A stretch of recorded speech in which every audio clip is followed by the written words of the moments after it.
So, think about what's the holy grail between somebody taking action or not. It's one word, certainty. When somebody is absolutely certain, the common word is believe, right? But you can believe at a general level, or you can believe what's certain. When you're absolutely certain that if I do this, it's going to get that result, and that result's going to change my life, you'll do it. When you think it absolutely is not going to work, you're never going to do it. The middle no man's land of maybe it'll work, maybe it won't, that's the piece that kills people, right? So if it's a must for you, you got to make it work, right? In our case, right? That's an example. If it's not a must for you and you're not sure, you don't know what to do. So years ago, I'd look around and say, okay, how do people get themselves to follow through that haven't been following through? What's the difference? And I started interviewing hundreds of people, literally, and eventually thousands, because I had thousands of my events. So I'd ask the group to give me their feedback. And I came up with this model. It's like the holy grail of belief, or the holy grail of momentum. It's like the difference between what makes the rich get richer and the poor get poor, right? And the difference we all know is mindset, but like, how's that built? So this is what I did. I created stupid four little boxes, and I'll scribble it here for you. You think about the first thing that determines whether you can do something or not, and I put that in this first box at the top here on the left side, and it's potential. Like, what's the potential of a human being? Like, when you guys started, you proved something no one had done in history. You ran the 4-minute mile, right? For golly knows how many centuries, they're trying to run a 4-minute mile. Roger Bannister does it. How did he do it? Do you remember? You did it in this industry, right? You made $1 million in a day. No one had ever done that in history, right? After you did it, a bunch of other guys are doing it because it became possible. Roger Bannister didn't just go physically practice. He made a shift in his head.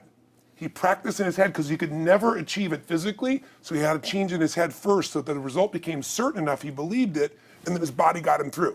After Roger Bannister ran that 4-minute mile, within 2 years, 37 people ran a 4-minute mile.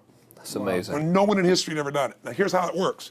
The potential for anybody getting your product is extraordinary. They could do what you've done as much, more or less. They can do whatever they want to do. The potential's there. The market's proven that.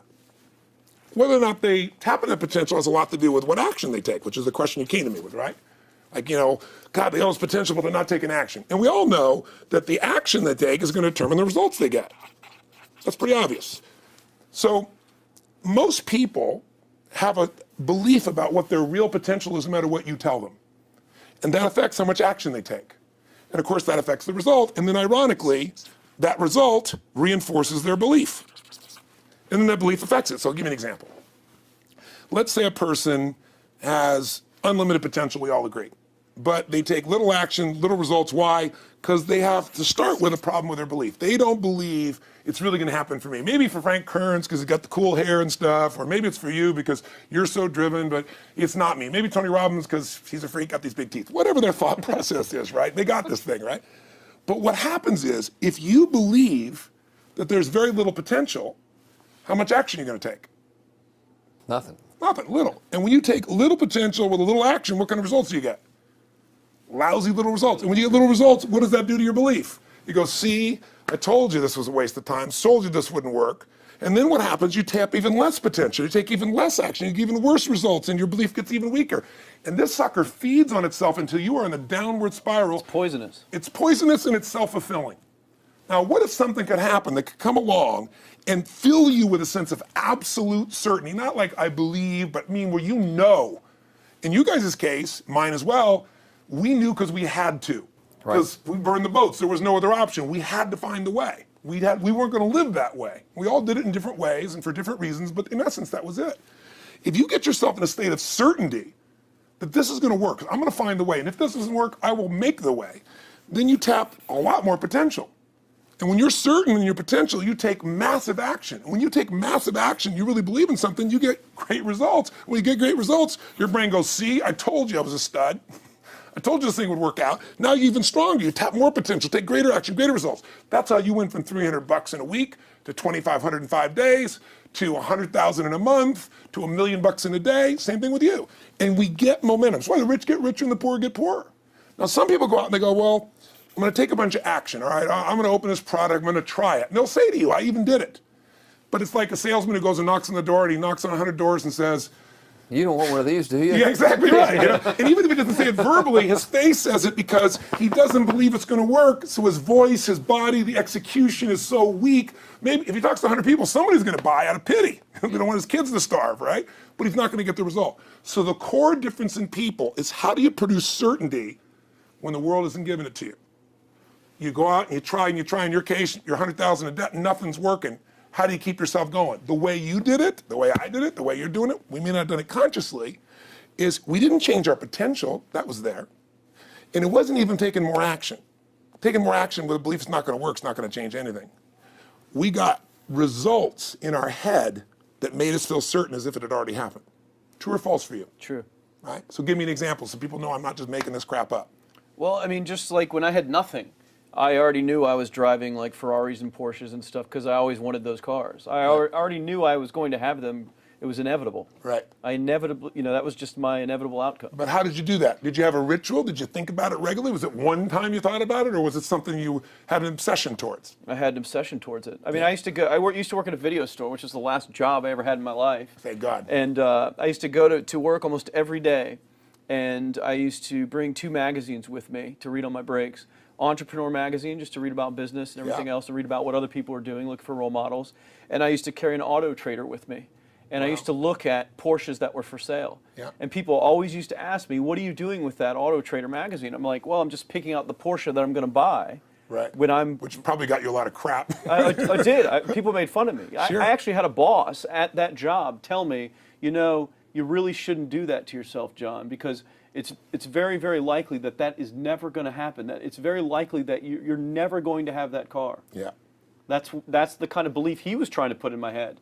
And I was like, no, you don't realize that it's inevitable that I will drive here sometime in the near future with that car when I'm not working for you and drop movies off for you to put back on the shelf. And that actually happened. And it was one of the most fulfilling days of my entire life.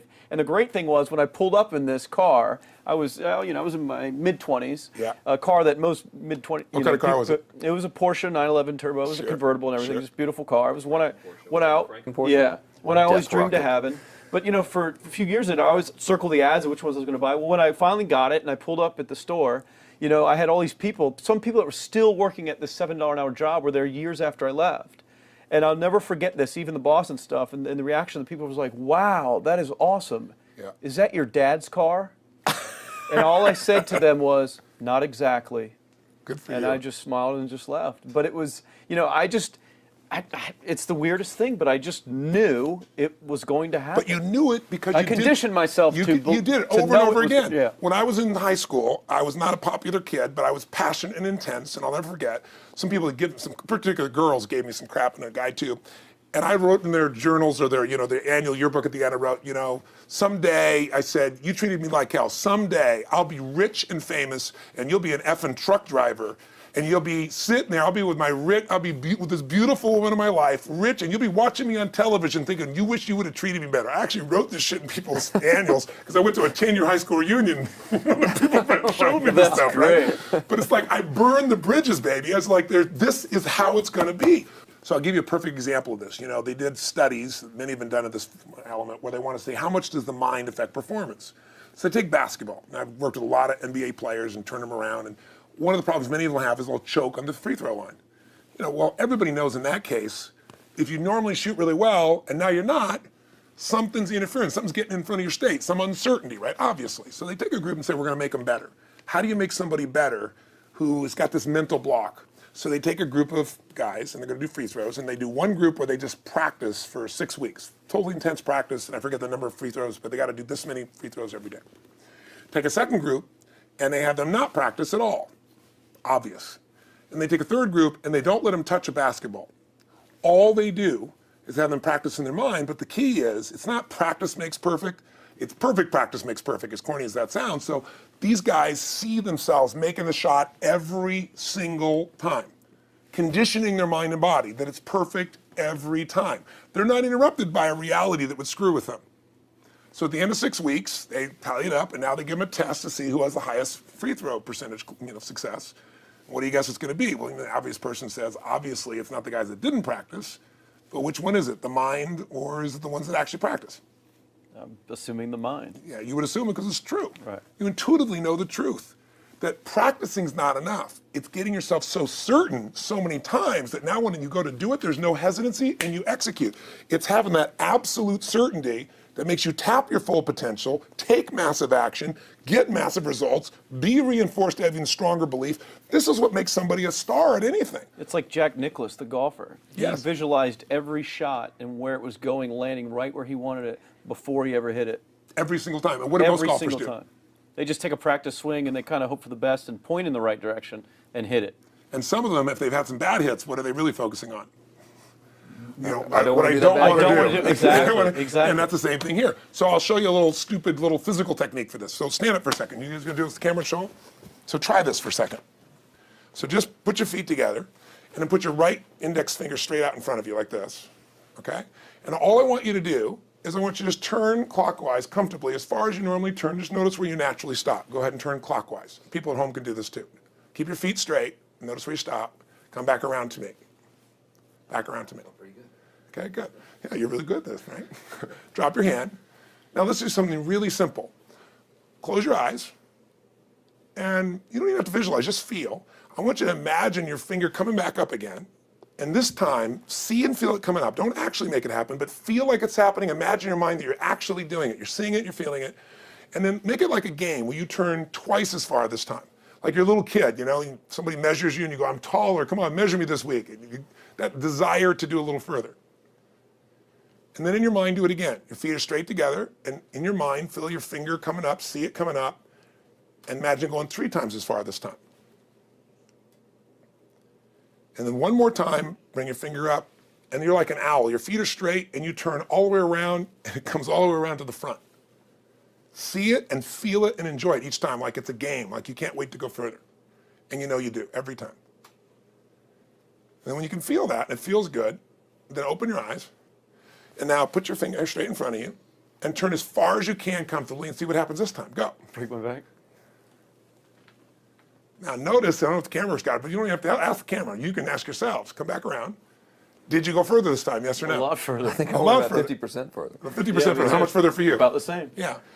The average person will go 25% further. Now here's the question. We're superior. We're superior pointers. There you go. It's all You know, superior right finger pointers. Thank God. So, did you have the potential to turn as far as you did the second time, the first time? Yes. Why didn't you? I didn't believe it, I guess. We have beliefs about stuff we don't even know we have beliefs. You have an unconscious belief about how far you can turn comfortably. The first time I did it, when I pointed straight back, Yeah. I thought that probably shouldn't even go that far, like it was going to hurt me or that Yeah. I wasn't capable of going any Yeah. farther. It's like, And how much further did you go this time? And the camera I knows put it over there, That's about over exactly there. right. Now here's the difference. The potential was there the first time, and you took action, and you got a result. But it was 50% less than what you did later on. And the only difference is they changed your belief. How did I change your belief? We didn't work harder on your potential. We didn't take more action. I got you to see the result in advance. I got you to see it vividly 2 or 3 times. That's all. Of going further, and then your brain went, oh, I know what to do. Boom, it went there. Isn't that what you did by looking at your cars every single day and envisioning it? I mean, isn't that what you did when you created whatever the vision was? It was $300, $2,500, $1 million in a day? Yeah, that's what's missing for these people. They're not getting that execution is everything, but it doesn't happen if you don't get the psychology set of a state of total certainty. And you just change that 50% in 3 minutes worth of visualization. And visualization is only one technique. Because I was like losing my balance with my eyes closed, because I was kind of like lopsided. So I got one good visualization in. The rest of the time I was like, I sure hope I don't fall down on camera with my eyes closed. It's going to look really dumb. You're going to have to do it. So you don't even have to be good at visualization. You can still get the improvement. So I want you to get, you ask the question, what is that difference in people? This changes people's certainty. People are uncertain they're going to succeed. They want it, but they're afraid. The best way to deal with a fear is get a big enough reason that makes you have to succeed, or condition yourself where you see it and feel it so often that you're certain that you just do it. That's all it really takes. That's awesome. You know, this worked. I was thinking this while you were talking about going to the Sit video down so store. we can hear this and we'll go. You were talking about working in the video store and looking at the Porsches and stuff. I used to drive around in my car, doing the cold calling of the credit card machines. And one way that I would avoid cold calling, the pain of like cold calling and knocking on doors and everything, would be to listen to your stuff and listen to Jim Rohn's stuff. And I would just drive around, no particular destination, just to listen to it. And strangely, I still like to drive around. I prefer to listen to that stuff in the car for some reason. It's because it's where you got imprinted. I guess. I mean, it's like, well, I'll just drive up and down the coast and check out the ocean, you know? Yeah. So I would drive around, and I would envision myself holding those types of seminars and teaching people that kind of stuff. And 3 weeks ago, I was teaching a seminar in San Diego, and I was talking about beliefs and envisioning things, and I had to stop. And I shared with the audience, I was like, you're not going to believe this, but I actually used to envision this very moment of me talking to you right now. So it really, really works. Definitely works. Makes a difference, I'd say. I'll tell you what, I worked with Andre Agassi in 1993, I think it was. He'd been #1, he dropped to 32nd in the world, and he was literally ready to quit with no exaggeration. His father was managing him, and he was so angry with his life, and he went through some, I think, wrist surgery at the time, and he's working on his swing, and he was dating Brooke Shields at that point. They weren't married, and not his current marriage, obviously. And so she said, you got to come see Tony. She goes, I don't need motivation. He goes, he's not motivation, man, he's strategy. He'll show you how to make that shift in your head. So he comes, I work with a guy. In the beginning, he's saying, do your magic stuff. Like, oh yeah, great, thank you. And I said, tell me, if you ever hit a tennis ball perfectly, and I'm trying to get him in the zone to remember that time, like you visioned, where he was perfect at it. He goes, of course I have. And I get him vision over and over again. And finally, he's in the zone. He's feeling that again, right? He's seeing it, and he's feeling certain, and the swing is going perfect. And I said, how's that feel? He goes, it feels perfect. I said, but are you thinking about the swing? You're not thinking about the swing. You're not thinking about how to do it. You're just seeing the result you want so vividly that it's there. So all I did was train him how to go in that state over and over again. He won the next weekend. The second weekend he came in second. Within 6 months, he was #1 in the world again. And he gave me unbelievable credit. But all it was conditioning the mind. You did it with tape, so did I. We were just talking about this earlier, Pam and I used to go when I was 17 years old down in downtown Los Angeles, this place called Night Education, K-N-I-G-H-T, like in the night. And I'd save up all my money, work as a janitor, and I would get these tapes and listen to these things over and over and over again. I went there for years, and I didn't have enough money, and I leveraged everything I had, but I knew how to train my mind. It's the one thing I knew how to do. This man's name was Mario. I saw him in his 80s.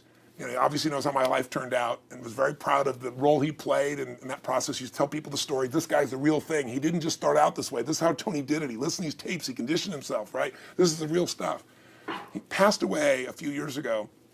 I'm calling his house, and he passed away, and his daughter was there, and she wanted to share with me that how I touched his life and so forth. But the best thing was, I thought, you know what? I want to get those tapes. I want to get that stuff that conditioned. I want to go back to that moment like you did of, that moment was visualizing, now I'm living it. And she said, he left all this in his will to you. So I have all these tapes now that are from the time when I originally went through, and I'd go to sleep and I had these sleep tapes that conditioned my mind to believe that I could succeed even when I was sleeping, or to build energy in my body. And anybody who wants to succeed has got to know it doesn't just happen. You can buy a product, but you also, with that product, have got to condition yourself. You got to make it a must, and you got to get a ritual. And if you do it, whatever you used to dream about you thought was so huge, you'll just live it. You'll live it like you lived this yesterday, like we're all living the life that we envision. Because we had to, and because we played this game with our head. We got the belief to be real by seeing it enough times and feeling it enough times till our brain believed it, and then it made it happen. Which raised the potential, which made us take more action, which got us better results, which raised our beliefs again. That's right. And then that's why the rich get richer and the poor get poorer. So instead of bitching about it, change it. And this is how you change It's like a self-fulfilling prophecy. completely. It's pretty easy to change. Just that one simple exercise was amazing. I'm still like, holy crap, I wonder what else I can do now. But look what most people do. Most people do the opposite of that, right? They get the product, or they think about doing it, and what do they envision? It not working. That's Yeah, right. the excuses that So they have to envision it not defend working. As soon as they envision it not working, they feel uncertain. As soon as they feel uncertain, how much potential they tap? Little, if anything. And so they send back your product, and they listen to the damn thing. And guess what? What does that do, by the way? They make that as another lousy result in their life. I didn't even follow through on that, and they believe even less. This process is the holy grail. It's where the whole game changes, and anybody can do it, and they can do it in a few minutes. And if they do it a few minutes each day, then they get a different life. They do it a few minutes one time, their life changes for the day. We're defined by our rituals. Everybody's got rituals, certain things they do every day. And what we three have in common, and anybody that I know of who has a life that they're living that was once a vision, is we saw it again and again and again, even when it didn't work, even when you lost 100 grand, even when I'm working as a janitor. There's something we would not give up on. And if somebody watching wants to change their life, they got to decide what they won't give up on, and then put themselves in the state of momentum by a couple little rituals. That's all it takes. And I think especially when it comes to anything related to making money, like making money products or promises or courses, people are so inundated with scams and all this garbage, true garbage, that their natural thinking is that they're so skeptical. It's like they fall into the conditioning of, well, if anything's ever going to work, that thing has to prove it to me before I believe anything. So when they go to approach the thing to make more money with, They're like, well, I'm starting at 0, and this thing has to prove to me that it has any potential at all before I believe that it will. Don't you agree with that's the case? Unfortunately, it's the case, but here's the truth. When somebody says to me, in my business, even more, because a lot of people think I'm a motivator. I hate that term. That's never been what I've done. I do believe in energy, and I'm passionate. You know, they see 10,000 people in a room rocking, they go, oh, he's motivating them. I believe in peak state. You get a top athlete, you get in a concert, and you get in state, right? The problem is, to defend themselves so they won't be disappointed again, they lower their expectations. So someone will say to me, well, I'm skeptical or I'm pessimistic. And my response to them is, no, man, you're gutless. It takes no guts to be skeptical. You don't have to have any capacity to be a critic. And now with the web, you don't even have to own that you're the one being the critic. You can burn somebody and, anonymously, right? I said, you know what? It takes guts to believe. And if you think something's going to do it for you without you putting your guts on the line, you might as well forget it right now.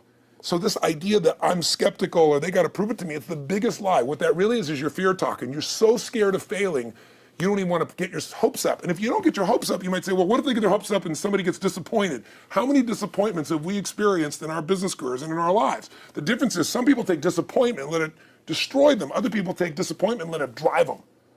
And you get to choose. Are you going to turn this thing into why it didn't work and a bunch of stories and excuses? Or are you going to take this thing that didn't work and figure out what are you going to do to make it work? And it may not happen the first time, the second time, the third time, but the people that are relentless find the way. And it's the common denominator in all these guys that are kind of our friends or family, money masters, the new money masters is they all did it with will. Nobody here inherited this stuff. Everybody figured it out. And keep figuring it out. And it's going to keep changing. And you say, you know what? 1% of 99% of the money being made is being made by 1% of the people because only 1% of the people will condition their mind and condition their body and follow through some daily rituals. The rest will tell a story about why it didn't work, how it wasn't their fault. And you got two things in life. You got results or you got a story. And too many people think that 1% is somehow entitled to it and they're not. Which is, it's just all in the head. It's all in the head. Belief. It's all in the head. Which can be changed with some conditioning. Basic conditioning. You just proved it to us. That's fun. That's why I made Get the Edge and Personal Power, was because I understood that from the very beginning. Originally it was 30 days, and years later people would say, I've heard all the great results and everything else, man, but I don't have 30 days, and I'd be behind the glass, focus group, watching these people want to shake them, like, you don't have 30 days to change your life, I thought, okay, I'll make it 7 days. Just one, because after 7 days, you get momentum. I mean, think about it. When do people's lives change? In a moment. It doesn't change in 10 years. Your life may suck for 10 years, but there's one moment when your life changes, the moment you decided.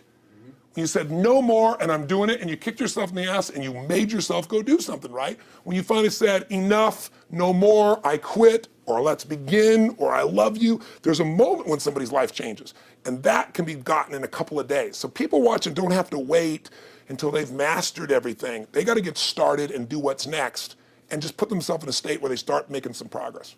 Well, there it is. I think that's the answer that can help solve that problem with a lot of people. They'll just pay attention to it and do it. The bottom line is, all three of us and some of the people that we consider as family that are part of this process, we've all done well, and we don't need to do this stuff. We're able to do this stuff because underneath it all, people can see in your eyes, Frank, when you talk about $2,500 you made that day and the joy, right? Or you talking about not willing to settle, and just, I don't care what they say. They tell me I'm going to sit here and I should lower my expectations. I'm going to be driving my car in here and they're going to be delivering a video to me. There's something inside of every human being that will make it click. That'll make it so that today is not like yesterday and tomorrow will be different forever. And that process is an emotional hook. And what I hope is people watching this stuff, maybe something in here will piss them off enough or remind them of something or say there is a plan and it isn't just luck. And if I just get my big enough why and I get a little system for conditioning myself, and if I start to feel overwhelmed, I just do one next step. And I keep learning and keep moving forward, I will get there. If we accomplish that out of this conversation, then this conversation was kick-ass and fun, not just for us, but it'll be something that we'll be really proud of a long time. Whether that happens or not really has nothing to do with us, but whether or not people take it in as real and do something with it. I hope they will. I think a lot of people will. I think they will. Thanks a lot for meeting with us. Thank you. And interrupting your shoot here. Yeah, go back to the next one. Go back to the next Thanks, one. guys. Thanks. Yeah. Appreciate it. Really appreciate it.